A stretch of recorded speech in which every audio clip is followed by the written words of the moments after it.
ndagushimiye cyane rwose bimwe bikomeye. Sasa mu by'ukuri rero umva nibi ngibi ko nabyo ni ingirakamaro. N'ubuhamya nitwa Claudia, mama yambyaye ndi umwana w'ikinege arandera.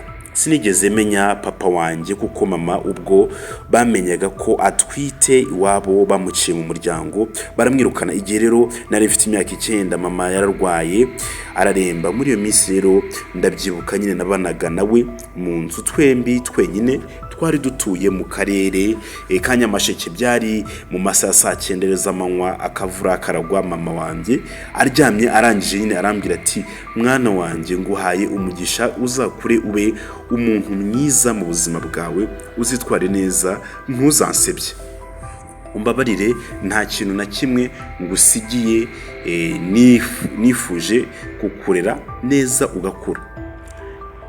Narabikunze kugumana nawe none ngusize wenyine kuko ubuzima ntabwo bunkundiye, urabeho mwana wanjye. Nahise ngira ubwoba ndiruka njya guhamagara umugore twari duturanye wari inshuti ye. Ahageze ahita ambwira ko mama yashizemo umwuka. Twaramushyinguye nsigara nibana mu nzu, kandi koko nta kintu na kimwe yansigiye kuko iyo nzu twabagamo twarayikodeshaga. Nta muntu wo kumfasha nari mfite kuko muri bene wabo nabo mama nta numwe narinzi. Hashize rero iminsi haza umugabo aramfata anjyana kuba iwe.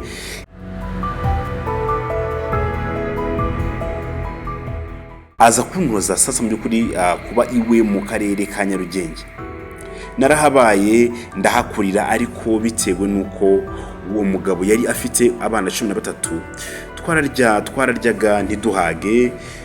Kutubonera ibyo kwambara hamwe n'ibikoresho by'ishuri bikamugora, byaje gutuma rero ishuri ndireka ntangira kuba akarara. Icyo gihe rero nari mfite imyaka 14, nkajya njya kubyina mu tubari, ibyo bitonda ku masura bakampa amafaranga. Naje gukundwa rero n'umuhungu akajya ampa amafaranga, akangurira imyenda, akangurira amavuta yo kwisiga, akamenya buri kimwe. Uwo muhungu rero yashatse kunsubiza mu ishuri, ndabyanga kubera ko nari mfite uburara bwinshi. Mu by'ukuri nge sinamukundaga, ariko bitewe n'ibyo bintu byose yampaga namubeshyaga ko mukunda. Igihe cyaje rero kugera ubwo muhungu ishiduka ntinda ansaba ko tubana, bitewe nuko nta kundi nari kubigenza. Ndabyemera, twabanye ntamukunda habe na gato, ari ukubura uko ngira. Tumaze rero kubyara umwana wa mbere, umugabo wanjye yaje gupfusha se. Biba ibihe bikomeye cyane kuko imitungo y'iwabo yose yahise iyoyoka, kandi ariho yakuraga amafaranga, maze turagenda turakena, tubaho ubuzima bubi cyane. Umugabo wanjye yambereye umwana mwiza, ntiyasiga tubanaho uko ubwo buzima bubi bwari bumeze. Inzara iratwica bikomeye. Mbona ibyo bintu sinzabishobora kubyihanganira. Ntangira rero gupanga ukuntu nakwisubira mu burara nahozemo ubwo kubyina mu tubari ku masura. Ubwo nibwo nyine nibutsa amagambo mama wanjye yasize ambwiye ngo sinzamusebye, nzaba umuntu mwiza. Nahise mfata icyemezo cyo kuba umukristo wa nyawe, ninjira mu itorero, ntangira gusenga bitari by'imikino. Ubwo nibwo nyine natangiye kwiga kuba umuntu mwiza, niga gukunda umugabo wanjye ndetse no kumwitaho. Papa w'umugabo wanjye rero mbere yuko apfa, hari koperative ntoya y'ububaji yari yaraguzemo nyine imigabane myinshi, ariko yari yarahombye. Nuko umugabo wanjye ajyayo gusamo akazi. Akigerayo rero mu minsi yambereye yatahiraga aho, kuko byasabaga ko nyine aho ngaho nyine bakoreraga ubuntu rero. Ariko hashize igihe nyine byagiye biza, koperative irunguka igira amafaranga menshi cyane bibukana cyane. Nanjye rero bampamo akazi. Ubu ngubu njyewe n'umugabo wanjye dufite inzu 2 muri Kigali. Tumaze rero kugura imodoka 3, dufite abana 2 biga mu bigo byiza.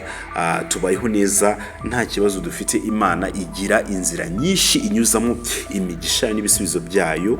Rero kuvuga ngo ifata ubusa ikabukuramo ibintu bifatika. Imana rero